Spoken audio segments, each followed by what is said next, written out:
3월 14일 토요일 새벽 기도회를 시작하겠습니다. 찬송가 310장 찬양하시겠습니다.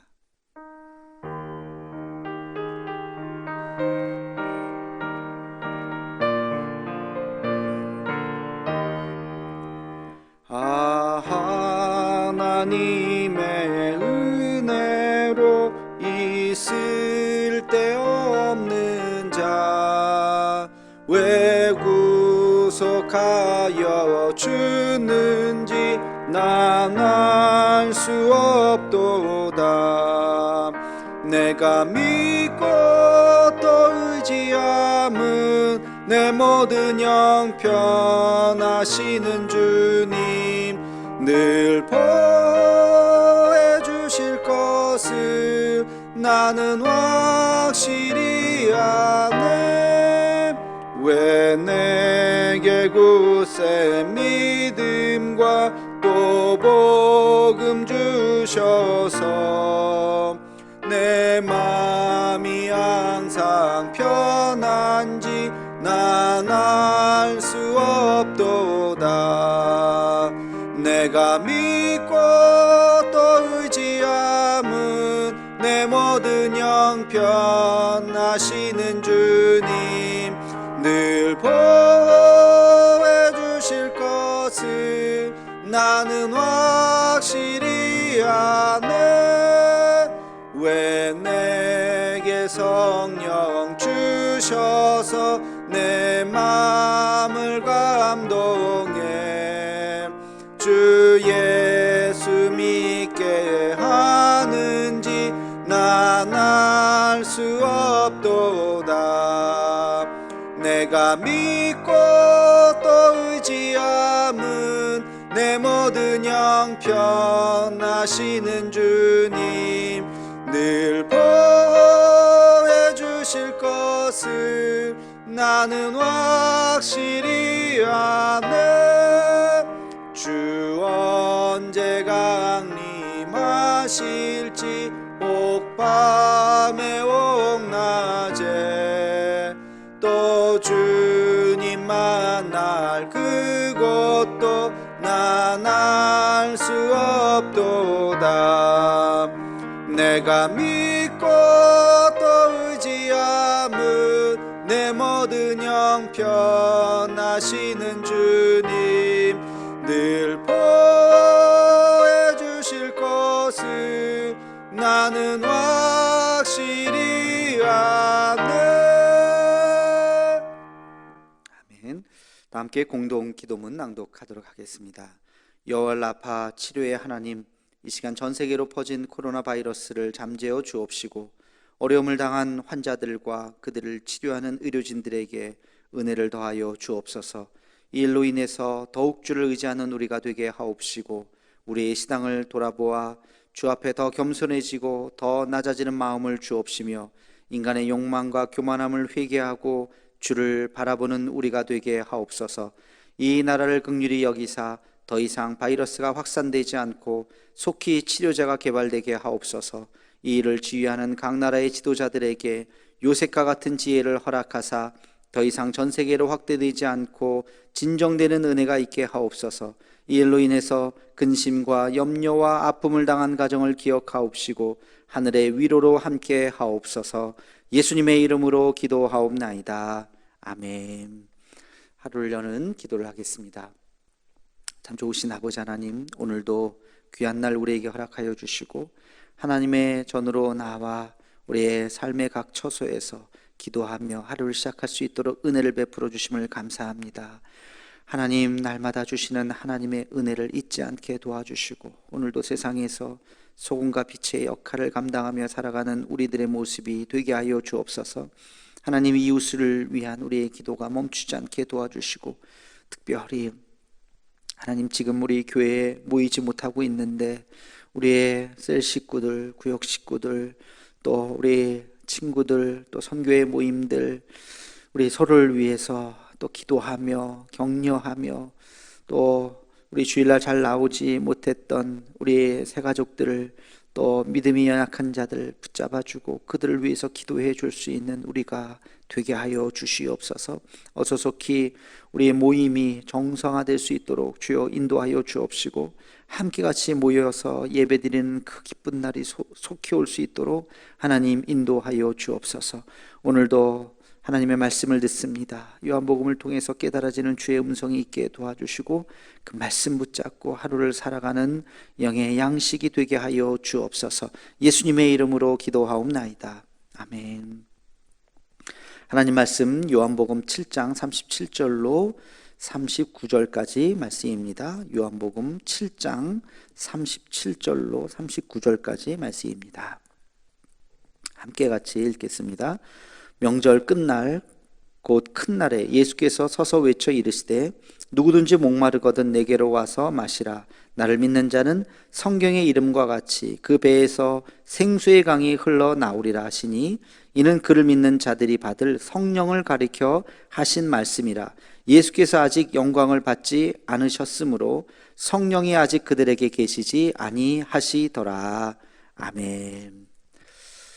사순절이 지금 진행이 되고 있는데요, 이 사순절 마지막 날까지 이 요한복음을 제가 마치려고 합니다. 그래서 이 40일 동안 요한복음 전체를 봐야 되기 때문에 전부 다 성경에 있는 그 요한복음에 있는 전부 모든 구절을 다 우리가 함께 같이 나누지 못한다고 하는 것을 여러분 양해해 주시고, 혹시 제가 중간중간 이렇게 좀 건너뛰더라도 그 건너뛴 부분들을 여러분들 함께 같이 묵상하시면 좋을 것 같습니다. 어제 예수님의 살과 피에 대해서 말씀을 드렸습니다. 결국 예수님의 살을 먹고 피를 마시는 그 일은 성찬식으로 이어지는 것이죠. 그래서 오늘날까지도, 예수님 돌아가신 지 2000년이 지난 오늘날까지도 그 성찬식은 매우 중요한 하나의 성례전으로 이렇게 자리를 매김하고, 지금도 그것을 1년에 몇 번씩 함께 같이 지키면서 진짜 우리가 예수님의 살과 피를 먹고 마시진 않지만 살과 피로 상징되는 떡과 포도주를, 요즘은 뭐 케이크를 먹죠, 대부분. 그런 것을 먹으면서 우리가 예수님의 그 은혜 안에 동참을 하게 되는 것입니다. 성찬식에 참여하면서 육신이 되신 주님의 말씀을 우리 가슴에 채우고, 또 그 말씀을 깊이 묵상하고 주의 보혈의 피를 새롭게 되새기면서 영혼의 구원을 받는 그 의미가 무엇인지를 보다 더 진지하게 생각하는 우리들이 되기를 소망합니다. 오늘 말씀은 목마른 자는 내게로 와서 마시라 하는 말씀이에요. 목마른 자는 내게로 와서 마시라. 예수님께서 이 말씀을 하시고 예수님 안에 들어가면 그 예수님께서 주시는 그 생수의 그 음료를 마시면 그 배에서 생수의 강이 흘러 넘치리라. 알쏭달쏭한 말씀을 하시죠. 근데 이게 무슨 말이냐? 생수의 강물을 마시는, 그 생수를 마신다고 하는 것이 무슨 말씀이냐? 근데 오늘 말씀에 보면요, 39절에 그것에 대해서 아주 구체적인 설명을 하고 계십니다.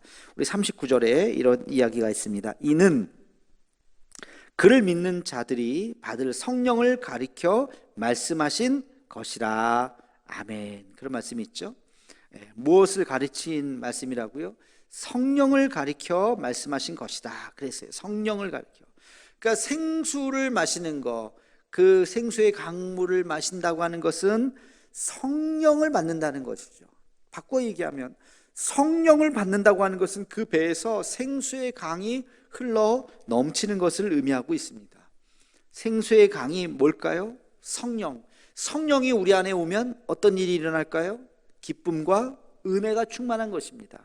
또 감사와 행복이 충만한 것입니다.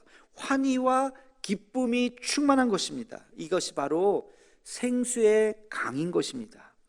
목마른 자는 이리로 오라 그랬죠. 목마른 자는 어떤 사람이에요? 갈급해하는 사람입니다. 여러분, 무엇을 찾고자 할 때 얼마나 갈급해집니까? 근데 성령이 그에게 임한다는 것입니다. 그렇게 갈급한 자에게 성령이 임하면 그의 삶이 온전히 변화가 된다는 것입니다. 근데 39절에 보니까 가로 해놓고서요, 이런 말씀이 있어요. 예수께서 아직 영광을 받지 않으셨으므로 성령이 아직 그들에게 계시지 아니하시더라. 성령이 아직 그들에게 임하지 않았다는 것. 여러분, 이게 어떤 사건이죠? 사도행전에 보면 마가의 다락방에 성령이 임재하는 사건을 이야기하는 것이죠. 아직 성령이 그렇게 마가의 다락방에 임재하셔서 성령의 역사가 일어나기 직전, 지금 그 이야기를 하고 있습니다. 그러나 지금은 성령 시대에 우리가 예수님 믿기만 하면 성령을 선물로 주신다 그랬습니다. 성령이 우리 안에 임하면 예수님을 영접하는 자, 그 보혈의 피를 믿는 자에게는 성령을 더해서 주시는데, 성령이 임한다고 하는 것은 우리가 완전히 달라지는 것을 말하는 것입니다. 이것은 기독교의 굉장히 중요한 교리예요. 기독교만이 갖고 있는 아주 독특한 교리가 바로 이 성령인 것입니다. 성령은 율법책을 뛰어넘는 것이 바로 성령이죠. 성령은 인간의 모든 사상 체계를 뛰어넘는 것이 바로 성령의 역사입니다. 이 기독교는 인간의 이성과 합리를 뛰어넘는데, 그것이 어떻게 가능하느냐? 성령이라고 하는 것이 있기 때문에 가능한 것이죠. 성령은 체험이고 경험입니다. 성령은 말로 표현할 수 없는 것입니다.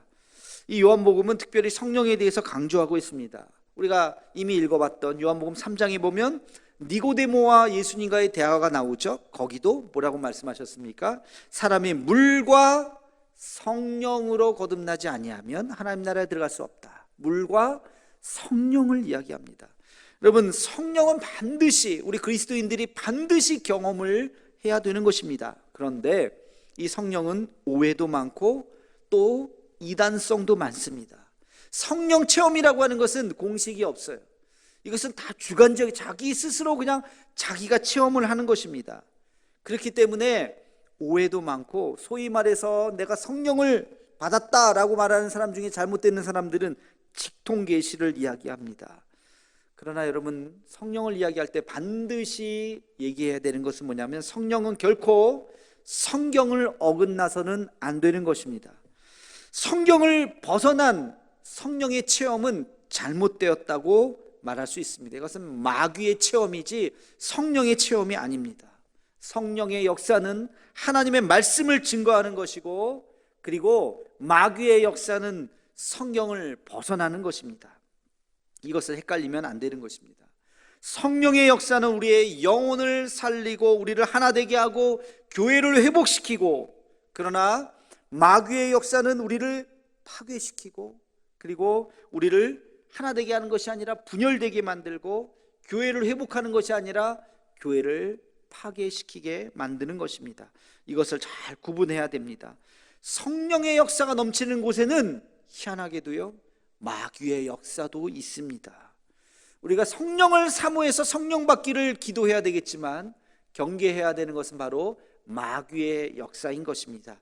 성령 받는 자는 그 안에 하나님의 말씀이 넘치고 그 말씀을 순종하고 기쁨과 은혜가 넘치는 것입니다. 이 성령, 온전한 성령을 받고 우리 신앙생활에 큰 정말 도약이 이루어지는 우리 모두가 되기를 주의 이름으로 축원합니다. 기도하겠습니다. 거룩하신 아버지 하나님, 오늘 말씀을 통해서 영혼의 생명수의 그 강 같은 그 음료가 바로 성령인 것을 깨달았습니다. 우리도 성령 받기를 원합니다. 성령의 생수의 강물을 마시기를 원합니다. 성령이 우리에게 임할 때 놀라운 역사가 있을 줄로 믿습니다. 하나님, 은혜의 강물이 흐르게 넘치게 도와주시고, 평강의 강물이 넘치게 도와주시고, 자유함과 기쁨이 넘치는 우리의 삶이 되게 하여 주시옵소서. 예수님의 이름으로 기도하옵나이다. 아멘. 우리 한 목소리로 나라 민족을 위해서, 북한과 통일을 위해서, 우리 세계에 흩어진 선교사님들과 우리 교회가 파송한 이우찬 선교사님과 그 사역을 위해서, 코로나19가 어서속히 잠재워지고 치료제가 개발될 수 있게 해달라고 우리 대도의 가족들을 위해서 우리 간절한 마음으로 또 기도해 주시고, 내일 주일인데 우리 또 내일도 모여서 예배드리지 못할 텐데 이 사태가 어서속히 종식되고 우리가 다 함께 같이 모여서 온전하게 예배드릴 수 있게 해달라고 우리 한 목소리로 기도하시고, 1339 기도 제목 보시면서 음악이 끝날 때까지 기도하시겠습니다. 한 목소리로 같이 기도하겠습니다.